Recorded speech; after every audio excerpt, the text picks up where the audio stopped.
அதிக காசு கொடுத்து லிக்விட் பவுடர்லாம் வாங்கி நம்ம பாத்ரூமை க்ளீன் பண்ணாலும் க்ளீனாக இல்லையா, அப்போ இந்த பவுடரை வந்து கொஞ்சம் தூவி விட்டு பாருங்கள். உங்கள் பாத்ரூம் நிமிஷத்தில் நல்லா பளிச்சின்னு பளபளப்பாக இருக்கும். இந்த டிப்ஸ் உங்களுக்கு ரொம்பவே யூஸ்ஃபுல்லாக இருக்கும் அப்படின்னு நினைக்கிறேன். அது மட்டும் இல்லாமல் டெய்லி லைஃப்பில் நமக்கு தேவையான ஒரு சில முக்கியமான டிப்ஸும் சொல்லியிருக்கேன். வீடியோ ஸ்கிப் பண்ணாமல் பாருங்கள். இப்போ ஃபஸ்ட்டு டிப்பாக என்ன பார்க்க போகிறோம் அப்படின்னு பார்த்தீங்கன்னா, நான் இந்த மாதிரி வந்து ஊதுபத்தி தான் எடுத்திருக்கேன். நம்ம பூஜைக்கெலாம் பயன்படுத்தலையோ அந்த ஊதுபத்தி ஒரு 2 பத்தி எடுத்திருக்கேன்.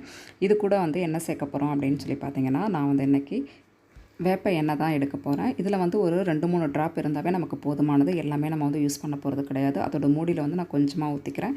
நீங்கள் ஏதாவது ஒரு குட்டி பவுல் இருந்தாலும் நீங்கள் வந்து ஊற்றிக்கலாம். நான் வந்து இன்றைக்கி மூடியிலேயே வந்து எடுத்துக்கிறேன். இது வந்து நம்ம கை விரல்களை இப்படி எடுத்து நம்ம இப்படி வீடியோவில் காமிச்சிருக்கோம் ஃப்ரெண்ட்ஸ். அதே மாதிரி வந்து இந்த ஊதுபத்திகளில் நல்லா வந்து அப்ளை பண்ணி எடுத்துக்கோங்க.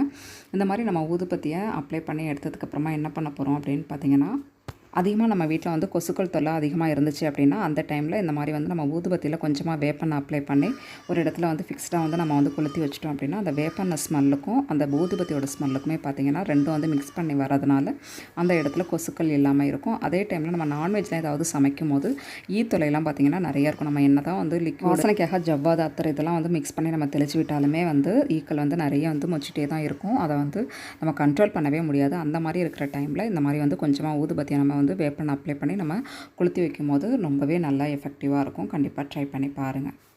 நம்ம இந்த ஊதுபத்தி ஸ்டாண்டாக வந்து நம்ம வந்து பூஜைக்கெலாம் யூஸ் பண்ணுற ஸ்டாண்ட் வந்து யூஸ் பண்ண வேணாம் ஃப்ரெண்ட்ஸ். இந்த மாதிரி வந்து கிளிப் இருந்துச்சு அப்படின்னா அழகாக வந்து நம்ம சொருகி வச்சிடலாம். பாருங்கள் எவ்வளோ சூப்பராக க்யூட்டாக இருக்குது. கண்டிப்பாக அந்த மாதிரி ட்ரை பண்ணி பாருங்கள். இந்த டிப் பிடிச்சிருந்துச்சுன்னா மறக்காம நம்ம சேனலுக்கு ஒரு லைக் பண்ணுங்கள். இப்போ அடுத்த டிப்ஸ் என்ன அப்படிங்கிறத பார்த்துடலாம். அந்த மாதிரி வந்து வேஸ்ட்டு சரட்டை இருந்துச்சுன்னா எடுத்துக்கோங்க. இது கூட வந்து நம்ம துணிக்கெலாம் பயன்படுத்துகிற சர்ஃப் தான் நான் வந்து சேர்த்துருக்கேன். நான் வந்து இன்றைக்கி வந்து ரெயின் சேர்த்துருக்கேன். இந்த மாதிரி வந்து பவுடர் வந்து சேர்த்துக்கோங்க. ஒரு 2 டீஸ்பூன் அளவு சேர்த்துக்கோங்க. இது கூட வந்து நம்ம என்ன சேர்க்க போகிறோம் அப்படின்னு பார்த்தீங்கன்னா, பேக்கிங் சோடா வந்து ஒரு 1 டீஸ்பூன் சேர்த்துக்கோங்க. அது கூடவே வந்து கல்லுப்பு ஒரு 2 டீஸ்பூன் சேர்த்துக்கோங்க. இது எல்லாத்தையும் சேர்த்து நல்லா அந்த மாதிரி வந்து மிக்ஸ் பண்ணி எடுத்துக்கோங்க. என்னதான் நம்ம வந்து அதிகமான காசு கொடுத்து லிக்விட் பவுடர் இதெல்லாம் வாங்கி நம்ம பாத்ரூம் க்ளீன் பண்ணாலும் அந்தளவு வந்து க்ளீனாக இல்லை அப்படின்னு நினைக்கிறீங்களா? கண்டிப்பாக வந்து இந்த மெத்தட் ட்ரை பண்ணி பார்த்தீங்க அப்படின்னா ரொம்பவே யூஸ்ஃபுல்லாகவும் இருக்கும், எஃபெக்டிவாகவும் இருக்கும். இந்த மாதிரி வந்து கொஞ்சமாக வாசனைக்காக கம்ஃபர்ட் வந்து நான் வந்து ரோஸ் கலர் சேர்த்துருக்கேன். உங்ககிட்ட வந்து ப்ளூ அந்த மாதிரி இருந்தாலும் நீங்கள் வந்து சேர்த்துக்கலாம். இப்போ எல்லாத்தையும் சேர்த்து இந்த மாதிரி வந்து நல்லா மிக்ஸ் பண்ணி எடுத்துக்கோங்க. இன்னும் கொஞ்சம் வந்து நமக்கு நல்லா வந்து அந்த கல்லுப்பு எல்லாமே அதனால் இது கூட வந்து ஒரு 1/2 கிளாஸ் அளவுக்கு மட்டும் நம்ம தண்ணியை சேர்த்து நல்லா மிக்ஸ் பண்ணி ஒரு 5 நிமிஷம் வச்சிடலாம். 5 நிமிஷம் வச்சிட்டோம் அப்படின்னா அது எல்லாம் வந்து ஒன்று சேர்ந்து நல்லா வந்து மிக்ஸ்டாக நமக்கு சூப்பரான ஒரு லிக்யூட் ஃபார்மில் நமக்கு வந்து ரெடி ஆகிடும். அதுக்கப்புறமா நம்ம அழகாக வந்து நல்லா தேய்ச்சி க்ளீன் பண்ணி எடுத்துக்கலாம். இந்த மாதிரி வந்து நம்ம பவுடர் வந்து நார்மலாக வந்து ரெடி பண்ணி நம்ம வந்து பாத்ரூமை க்ளீன் பண்ணும்போது பாத்ரூம் நல்லா வாசனையாக இருக்கும். அதே டைமில் நல்லா பளிச்சின்னு பளபளப்பாக இருக்கும். கண்டிப்பாக ட்ரை பண்ணி பாருங்கள். ஒரு டைம் இந்த மாதிரி ட்ரை பண்ணி பார்த்துட்டிங்க அப்படின்னா இதே மெத்தடை நீங்கள் தொடர்ந்து ட்ரை பண்ணுங்கள் ஃப்ரெண்ட்ஸ். அந்தளவு சூப்பரான ஒரு எஃபெக்டிவாக இருக்கும். இப்போ நம்ம பாத்ரூமை பார்த்துடலாம் எந்த ஸ்டேஜில் அப்படி இருக்குது அப்படின்னு சொல்லி பாருங்கள். இந்த ஸ்டேஜில் தான் எங்கள் வீட்டு பாத்ரூம் இருக்குது. இந்த பாத்ரூம் வந்து இந்த வீடு கட்டியும் வந்து ஒரு 15 வருஷம் இருக்கும். இருந்தாலுமே பாத்ரூம் வந்து நம்ம மெயின்டைன் பண்ணுறதுல தான் ஃப்ரெண்ட்ஸ் இருக்குது. அதனால் நம்ம நீட்டாக சுத்தமாக வாரத்துக்கு ஒரு 2 டைம் நம்ம இந்த மாதிரி க்ளீன் பண்ணி வச்சிட்டோம் அப்படின்னா பாத்ரூம் நல்லா பளிச்சுன்னு சூப்பராக இருக்கும். நம்ம அதிக காசு கொடுத்து பவுட்ரு லிக்விட் இந்த மாதிரிலாம் வாங்கி வந்து பயன்படுத்தாமல் நம்ம வீட்டில் இருக்கிற பொருளை வச்சு இந்த மாதிரி வந்து நம்ம ட்ரை பண்ணும்போது வந்து நமக்கு காசு மிச்சம். அதே டைமில் நல்ல பாத்ரூமும் நல்லா பளிச்சின்னு பளபளப்பாக இருக்கும். இப்போ இந்த லிக்விடை வந்து நம்ம எங்கெல்லாம் அதிகமான அழுக்கு இருக்குது அப்படின்னு நினைக்கிறோமோ அந்த இடத்துலலாம் இப்படி கொஞ்சமாக வந்து ஊற்றி விட்டுடலாம். ஊற்றி விட்டுட்டு கொஞ்சமாக தண்ணியை தெளித்து விட்டு அழகாக வந்து இந்த மாதிரி கொச்சி தொடப்பம் வச்சு நம்ம நல்லா தேய்ச்சி எடுக்கும்போது நம்ம பாத்ரூம் க்ளீன் பண்ணுறோம் அப்படின்னாவே இந்த மாதிரி தொடப்பம் தான் நம்ம வந்து யூஸ் பண்ணணும். அப்போ தான் பார்த்திங்கன்னா அதில் இருக்கிற அழுக்கு ஃபுல்லாகவே ஈஸியாக நமக்கு வந்து ரிமூவ் ஆகும். இந்த மாதிரி நல்லா தேய்ச்சி ஒரு 2 டைம் நல்லா தேய்ச்சி கழுவும் போது அதில் இருக்கிற அழுக்கு ஃபுல்லாகவே ஈஸியாக நமக்கு வந்துடும். அதே டைமில் உள்ள கார்னர்லலாம் பார்த்திங்கன்னா நான் சைட்லலாம் நல்லா தேய்ச்சி கழுவ முடியும். மற்றபடி நம்ம ஸ்க்ரப்பர் அந்த மாதிரி வச்சு நம்ம க்ளீன் பண்ணும்போது நம்ம கார்னரு அந்த உள்ள சைட்லலாம் வந்து நம்ம தேய்க்க முடியாது அந்தளவு. இந்த மாதிரி வந்து நம்ம குச்சித்துறை பொறுக்கும் போது நல்லா இடுக்கெலாம் போயிட்டு நமக்கு சூப்பராக க்ளீன் ஆகும். கண்டிப்பாக வந்து இந்த மாதிரி வந்து ட்ரை பண்ணிக்கோங்க. இப்போ பாருங்கள் எந்தளவு சூப்பராக வந்து நமக்கு வந்து அழுக்கு ஃபுல்லாகவே கலண்டு வருது அப்படின்னு. இப்போ பாத்ரூம் ஃபுல்லாகவே நல்லா தேய்ச்சி எடுத்தாச்சு. நல்லா இப்போ தண்ணியை ஊற்றி நல்லா கழுவி விட்டுடலாம். ஒரு டைமுக்கு ஒரு 2 டைம் வந்து நல்லா தேய்ச்சி கழுவணும்.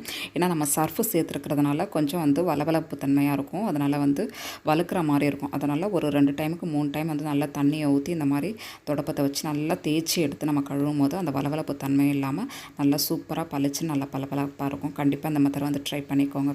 இப்போ இருக்கிற காலகட்டத்தில் நம்ம வந்து பாத்ரூம் க்ளீன் பண்ணுறதே வந்து ரொம்ப கஷ்டமான வேலை அப்படிங்கிற மாதிரி குளிச்சுட்டு டக்குன்னு கொஞ்சம் தண்ணியை மட்டும் ஊற்றி விட்டுட்டு நம்ம வந்துடுவோம். அந்த மாதிரி இல்லாமல் நம்ம வீட்டில் எப்போதுமே பாத்ரூமில் கொஞ்சம் சர்ஃப் வச்சுருவோம். கம்ஃபர்ட் வச்சுருப்போம். அப்படியே கொஞ்சமாக கல்லுப்பு சேர்த்து நல்லா மிக்ஸ் பண்ணி அப்பப்போ இந்த மாதிரி தேய்ச்சி கழுவிட்டோம் அப்படின்னா வந்து நம்ம பாத்ரூம் எப்போதுமே நல்லா புதுசு மாதிரி நல்லா பளிச்சுன்னு பளபளப்பாக வச்சுருக்கலாம். கண்டிப்பாக ட்ரை பண்ணி பாருங்கள். இந்த டிப் பிடிச்சிருந்துச்சுன்னா மறக்காமல் நம்ம சேனலுக்கு ஒரு லைக் பண்ணுங்கள். நம்ம சேனல் நீங்கள் சப்ஸ்கிரைப் பண்ணாமல் பார்த்துட்டீங்கன்னா ப்ளீஸ் மறக்காமல் சப்ஸ்கிரைப் பண்ணுங்கள்.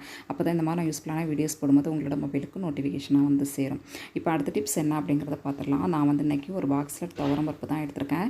இந்த மாதிரி வந்து நம்ம துவரம் பருப்பு சாம்பாருக்கு வந்து வைக்கும் இல்லையா, அந்த மாதிரி வந்து வெறுமனே வந்து சாம்பாருக்கு துவரம் பருப்பு மட்டும் சேர்த்து வைக்காமல் கொஞ்சமாக வந்து பாசிப்பருப்பு ஒரு 1/4 கிலோ வந்து நம்ம துவரம்பருப்பு எடுக்கிறோம் அப்படின்னா ஒரு 100 பாசிப்பருப்பு அதோட சேர்த்து நல்லா மிக்ஸ் பண்ணி நம்ம வச்சிட்டோம் அப்படின்னா துவரம்பருப்பு நல்லா வாசனையாகவும் இருக்கும், அதே டைமில் நல்லா திக்காகவும் இருக்கும், டேஸ்ட்டாகவும் இருக்கும்.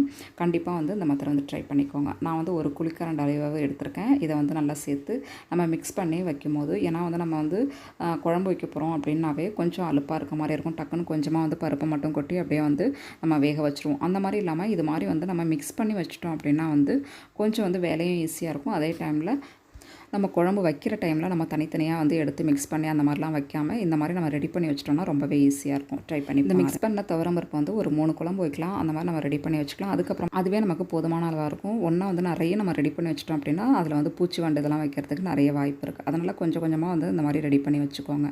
கண்டிப்பாக வந்து இந்த டிப்ஸ் வந்து உங்களுக்கு யூஸ்ஃபுல்லாக இருக்கும் அப்படின்னு நினைக்கிறேன். பாசிப்பருப்பை ஒரு கண்ணாடி பவுலில் போட்டு இந்த மாதிரி ஸ்டோர் பண்ணி வச்சுக்கோங்க. இது வந்து ஜாம் பாட்டில் தான். அந்த பாட்டில் வந்து வேஸ்ட்டாக நம்ம வைக்காமல் இந்த மாதிரி விஷயங்கள்லாம் நம்ம யூஸ் பண்ணும்போது பூச்சி வண்டுலாம் வராமல் இருக்கும். அதனால தான் இந்த மாதிரி வந்து இந்த பருப்பு ஐட்டம்லாம் கொட்டி வைக்கிறது கிளாஸ் பாட்டில் வந்து யூஸ் பண்ணால் ரொம்பவே நல்லாயிருக்கும். ட்ரை பண்ணி பாருங்கள். ஓகே ஃப்ரெண்ட்ஸ், ஓரளவு எல்லா டிப்ஸுமே உங்களுக்கு யூஸ்ஃபுல்லாக இருந்திருக்கும்னு நினைக்கிறேன். யூஸ்ஃபுல்லாக இருந்துச்சுன்னா மறக்காம நம்ம சேனலுக்கு சப்ஸ்கிரைப் பண்ணுங்கள். தேங்க்யூ.